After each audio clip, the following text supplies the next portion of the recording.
తెలుగు జాతి గొప్పతనం, తెలుగు జాతి నిండుదనం, తెలుసుకున్న వాళ్ళకి తెలుగే ఒక మూలధనం. ఏంటి సీత గారు పాట పాడుతాను అనుకుంటున్నారా? అదేనండి, బూబూ ఫుడ్స్ అండి. ఇవి నాన్ వెజ్ పికిల్స్ అండి. వీళ్ళవి అస్సలు మనకు తెలుగుతనం నేర్పించింది ఊరగాయలు కదండి. సో ఆవకాయ కానీ ఇట్లాంటి నాన్ వెజ్ పికిల్స్ కానీ సూపర్ అండి, ఎక్స్ట్రాడినరీ. చికెను, మటను, ఫ్రాన్స్, నాటుకోడి, ఎవ్రీథింగ్ అండి వీళ్ళ దగ్గర అవైలబుల్గా ఉంటాయి. సో లాస్ట్ టైం నేను షూట్కి వెళ్ళినప్పుడు నా ఫ్రెండ్ ఒక అమ్మాయి పరిచయం చేసిందండి. తర్వాత అక్కడ తిన్నప్పటి నుంచి ఎప్పుడెప్పుడు బుక్ చేసుకుందామని బుక్ చేసుకుంటే వాళ్ళు వచ్చాయన్నమాట. సో మార్నింగ్ నుంచి నేను ఇవే తింటున్నాను. సో చాలా బాగున్నాయండి.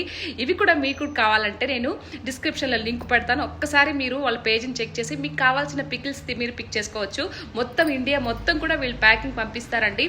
అండ్ వీళ్ళ ప్యాకింగ్ కూడా చాలా బాగుంటుంది. ఇంకోటి ఏంటంటే ఇందులో ఎలాంటి కెమికల్స్ ఉండవండి, హోమ్ మేడ్ ఫుడ్స్ కాబట్టి ఇంకెందుకు ఆలస్యం, వాళ్ళ పేజ్ చూసి పిక్ చేసుకోండి.